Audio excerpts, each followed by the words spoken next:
Përshëndetje, tani në këtë seancë do shpjegojmë pjesën e detyrës që ka të bëjë pikërisht me ekzekutimin e një fajli PHP në sistemet operative Linux ose Linux. Në sistemin tonë operativ përdorim do përdorim dhojën e Ubuntu. Sistemet operative Linux kanë disa dhoje. Në rastin e detyrës tonë do përdorim sistem operativ Ubuntu. Në videon e mëparshme kam bërë një shpjegim teorik të komandave, ndërsa hap pas hapi do shpjegojmë dhe disa nga elementet më kryesore të detyrës, të cilët do kenë mundësi që të ekzekutojmë dhe të shikojmë se si mund të ekzekutohet një file PHP në një sistem operativ Linux. Ne do përdorim Apache, ju mund të shikoni edhe ose të lexoni materialet e tjera, të cilët mund të kenë edhe më shumë komanda ose më shumë material. Unë do mundohem të jem sa më përmbledhëse me pjesën më kryesore të materialit, të cilët do ju ndihmoj për ekzekutimin e kësaj detyre. Dhe patjetër ka edhe web serverat të tjerë përveç Apache-it, të cilët përdoren për testim. Në rastin tonë ne do përdorim Apache, një lloj siç e kemi përdorur edhe në Windows.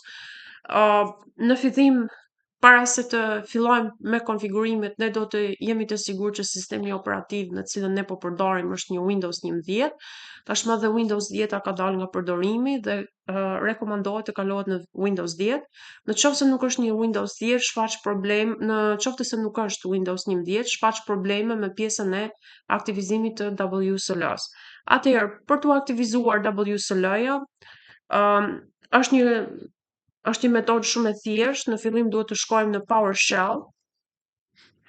Unë preferoj që ta ndjek përmes komandave. Ka edhe opsione të cilët mund të shkohet në mënyrë grafike duke ndjekur hap pas hapi, por mendoj që ekzekutimi përmes PowerShell-it është më i thjeshtë dhe ka vetëm një komandë të vetme.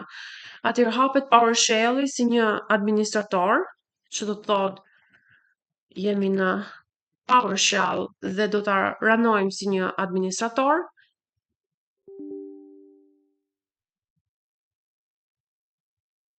Dhe pasi është ranuar si një administrator, neve kemi mundësi të vazhdojmë me pjesën e dytë. Unë tashmë në fakt e kam bërë instalimin dhe konfigurimin e WSS dhe të Ubuntu-s, por në momentin në cilën ne hapim PowerShell-in si një administrator, ekzekutojmë komandën WSL install, që do të thotë është WSL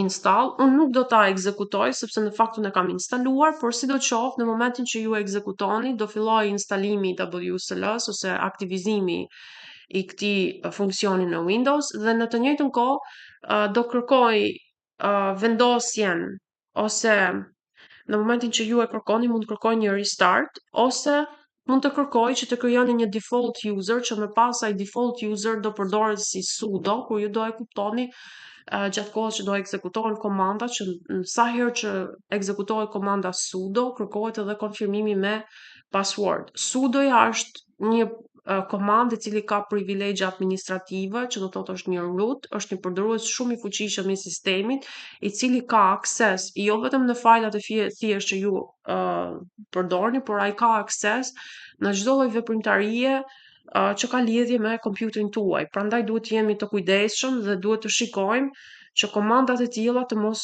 kryejnë dëmtime të sistemit operativ ose dëmtime funksionale të vetë sistemit.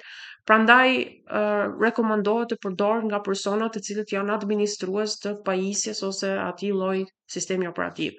Pasi ne kemi instaluar WSL-n, mund të kërkoj edhe një restart kompjuterit dhe pasi është përfunduar ky si proces, neve shikojmë që WSL-ja ka përfunduar instalimin me sukses dhe kemi krijuar dhe root userin ose më saktë përdoruesin administrator dhe mund të bëjmë një search me fjalën Ubuntu dhe ai ju del në search me opsionin app, që do të thotë është i instaluar, është një aplikacion dhe juve keni mundësi që ta hapni dhe në momentin që hapet si terminal, ai ofron një ngjashmëri ndoshta me terminalin PowerShell, por është një terminal i cili ekzekutohet është i vlefshëm për sistem operativ Linux dhe Linuxi ka komandat e veta që mund të jenë të ngjashme me PowerShellin, por kanë edhe ato diferencat e tyre dhe duhet të kuptohet saktësisht në çfarë terminali jemi duke punuar, pavarësisht se të gjithë duken me një screen të zi, por zakonisht edhe po ta shikoni uh, në pjesën e grafikës e shikojmë që PowerShelli ka një shenjë, ky Ubuntu-ja ka një shenjë dollari, ndërsa PowerShelli është një terminal i zi, por nuk e ka shenjën e dollarit. Dhe ka disa veçori që mund ta kuptoni, por sidoqoftë gjithmonë ne sigurohemi në çfarë terminali po punojmë, pavarësisht se mund na duken që komandat janë të ngjashme. Pasi është instaluar WSL-ja, fillojmë hap pas hapi duke instaluar Apache-in. Tani, unë e kam instaluar Apache-in, por gjithsesi komanda në fillim jepet një update i gjithë. Atëherë.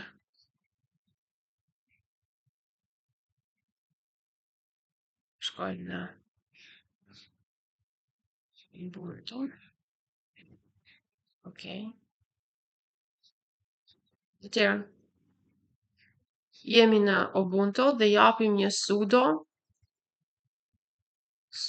apt update, zakonisht i jepet një update i gjithë sistemit operativ të Linuxit dhe pastaj fillon me instalimin e Apache-it dhe të PHP-s, librarisë së PHP-s. Tani, sudo apt install, në fakt me këtë komandë, në një komandë të vetëm, janë shkruar që të instalohen dy gjëra, që ndoshta në një udhëzim tjetër ju mund t'i keni në komanda të ndarë. Apache 2 është web serveri, ndërsa PHP-ja është libraria. Dhe në një komandë të vetme janë të shënuar instalimi edhe i Apache-it dhe i PHP-s. Mund të përdoren edhe komanda të ndara, ku do jetë sudo apt install Apache 2 dhe sudo apt PHP libra Apache mod PHP. Tani, të dyja janë të vlefshme dhe të dyja bajnë mundur instalimin e plot, si të paketës së Apache-it, si të paketës së PHP-s. Dhe pasi është instaluar, ne gjithmonë kontrollojmë, tani, japim një clear, e kontrollojmë nëse kemi instaluar PHP, herë PHP, shikojmë versionin e PHP-s, që tani është versioni fundit 8.3, dhe përveç se marrim versionin, ne marrim edhe konfirmimin që paketa ose libraria PHP-s është instaluar përveç Apache-it. Pasi ka përfunduar instalimi i paketës dhe i web serverit, ne fillojmë dhe krijojmë një dokument në PHP. Atëherë, ashtu siç në rastin e sistemit operativ Windows, ku një paket PHP ne e ruanim në një htdocs, pasi kemi startuar Xampin, ne e ruanim atë në htdocs, edhe në rastin e Linuxit, dokumenti PHP, që në rastin ton ka një emër test.php, ai do ruhet në këtë lokacion, që do thotë është var www.html. Sudoja është komanda e cila është e vlefshme për t'i dhënë një të drejtë administratorit, pas sudo ju mund mos keni të drejtë të punoni në ato direktori ose në ato foldera, dhe nano është komanda që krijon një dokumentari. Atëherë, shkojmë në terminalin ton dhe fillojmë. Le ta provojmë me nano. Ndonjëherë e merr, që do thotë ju e keni të drejtën e administratorit. Në qoftë se nuk e merr me nano, duhet ta provoni me sudo. Atëherë, var html, nano është komanda që krijon dokumentin e ri, var www.html është praktikisht vendi ku duhet ruhet ky file dhe krijojmë një test.php. Okej. Tani unë kam krijuar një dokument që tashmë në fakt unë e kam krijuar më përpara, që është Hello World, që kam shkruar fjalën ose dokumentin në në PHP që ka fjalën hello world. Unë tashmë e kam bë provë më përpara dhe prandaj edhe doli. Në qoftë se do i bëj një exit ose me cut, mund të shohim cd, mund të shkojmë te ky lokacion dhe atje me ls shohim që ne kemi ruajtur më përpara test.php. Me cut ne mund shohim test.php, mund të shohim përmbajtjen e këtij fajli. Unë mund ta kopjoj këtë file, këtë description ose këtë file dhe pastaj mund ta bëj test 2. E supozojmë që bëj një dokument të ri, nga hello world mund të shkruaj diçka në varësi të kërkesës, nuk e di, ndoshta hello earth.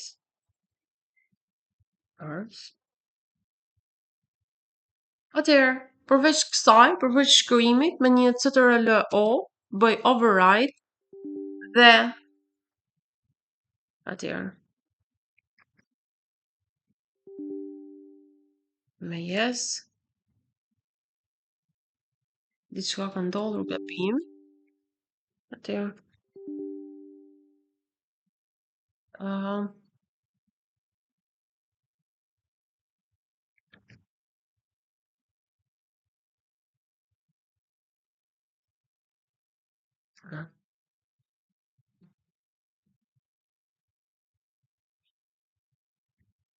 cat test 2.php. Atëherë nuk është krijuar si file. Atëherë, si fillim e krijojmë si file. Touch test 2.php, e krijojmë si file. Atëherë, nuk e krijojmë dot sepse ne nuk kemi komandën sudo. E shikoni që unë tentova disa herë, por ky dokument nuk krijohet. Kalojmë te komanda e parë. Nuk e krijoj dot me nano, sepse unë nuk kam të drejta administrative. Prandaj me sudo provoj për ta krijuar, e modifikoj sërish, tani kam hyrë me drejt administratori mbi këtë file dhe bëj një hello earth dhe pastaj me ctrl-o e ruaj, me ctrl-x dal.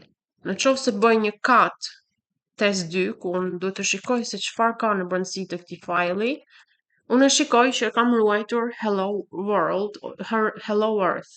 Tani, unë këtu kisha kam të ruajtur një test PHP, .php që e kam krijuar më përpara dhe një test 2.php që sapo e krijova. Dhe unë e provova me rastin kur unë mund të përdor vetëm komandën nano dhe shikuam që unë nuk kisha mundësi për ta krijuar si file sepse nuk kisha të drejtë administratori. Në momentin që ekzekutova komandën me sudo, e mora të drejtën për të krijuar dhe për ta ekzekutuar komandën nano var www.html test 2.php, ku me pak fjalë kam krijuar një dokument PHP që ka emrin test 2, të ruajtur në këtë lokacion dhe plus kësaj kam shtuar këtë kodin dhe kam ruajtur me ctrl-o dhe kam dalë me ctrl-x.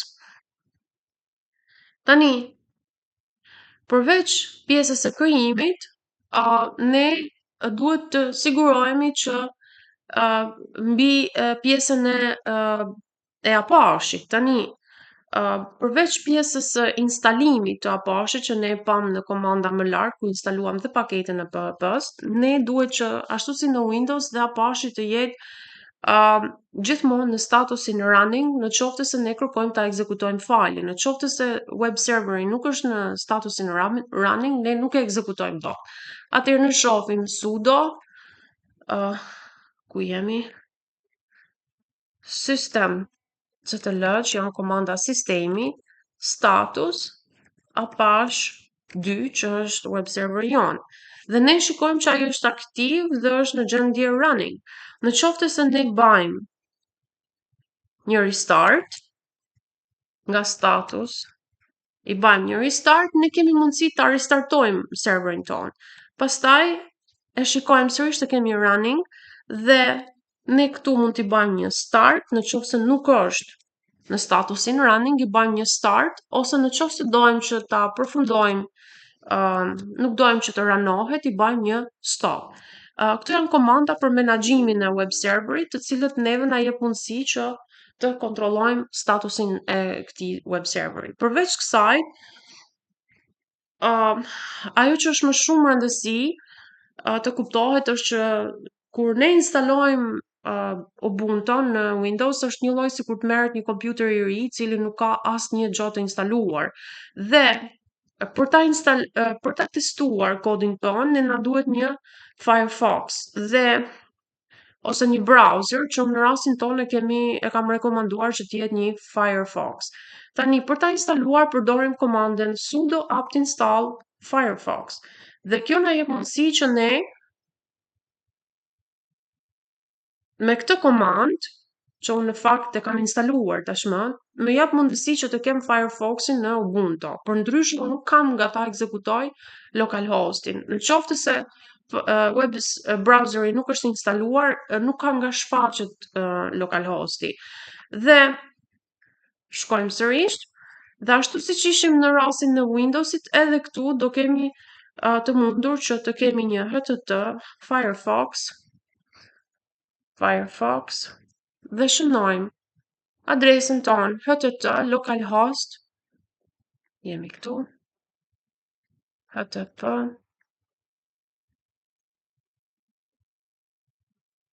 localhost, pastaj është test2.pb. Atëherë, me pak fjalë do të thotë që hap Firefoxin dhe ekzekuto këtë adresë. Ne tani presim, ndërkohë që ekzekutohet Firefox, dhe shohim që Firefox jon u ekzekutua dhe kodi jon PHP doli Hello Earth. Dhe me pak hapa të thjeshtë, me një procedurë të tillë, ne bëm të mundur që të testojmë funksionalitetin e kodit tonë në PHP përmes disa komandave të cilët i kemi ekzekutuar në Ubuntu. Në rastin tim e kam ekzekutuar nga një WSL të aktivizuar në sistemin Windows, por në qoftë se juve keni një sistem Linux të instaluar në kompjuterin tuaj, ju nuk keni nevojë që ta aktivizoni, por të fillojmë njëherë me ekzekutimin e komandave sipas kërkesave të secilit grup.